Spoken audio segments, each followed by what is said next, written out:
কোনো কারণে আমার অনেক প্রবলেমের জন্য আমি এতদিন তোমাদের সামনে আসতে পারিনি, তোমাদেরকে কোনো নতুন ব্লগ দিতে পারিনি। তো আজকে আর একটা নতুন ব্লগ নিয়ে নিলাম, ছোট্ট কিন্তু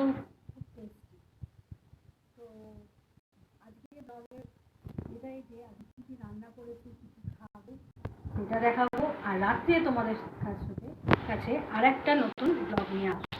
সেই ব্লগটা দেখার জন্য অবশ্যই পাশে থাকবে, সঙ্গে থাকবে। তো আজকের মেনুটা কি দেখে নিয়ে আছে, দুপুরে কী আছে। চলো, মশাই ভাত বাড়া গেছে এখানে আমার ছেলে, তো পাতে লেবু আর নুন পড়ে গেছে, আমি নুন খাই না, তো আমার লেবুটা এখানে রেখেছি, নিয়ে নেবো। আমি কাঁচা নুন পছন্দ করি না। তো এইখানে আছে কুঁদরুকি ভাজা, পটল ভাজা, তোমরা এটাকে কি বলো জানি না, তবে আমরা কুঁদরুকি বা কুঁদরি বলি।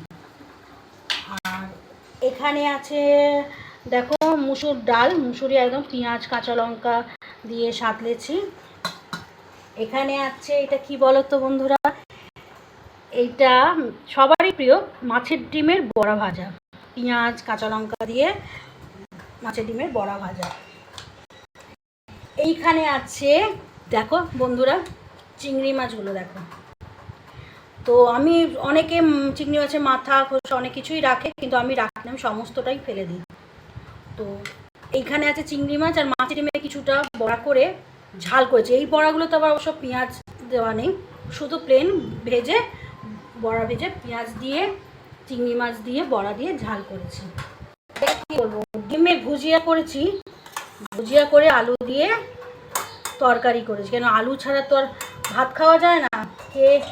অনেকেই পারে আলু ছাড়া ভাত, কিন্তু আমি পারি না। আর এখানে নিয়ে নিয়েছি সুন্দর করে স্যালাড সাজিয়ে নিয়েছি। তো এই হচ্ছে আজকের মেনু, দেখে এই খাবারগুলো কার কার কী কী প্রিয় খাবার আছে এর মধ্যে আমাকে অবশ্যই কমেন্ট করে জানিও। আর ভালো লাগলে অবশ্যই লাইক করো, শেয়ার করো।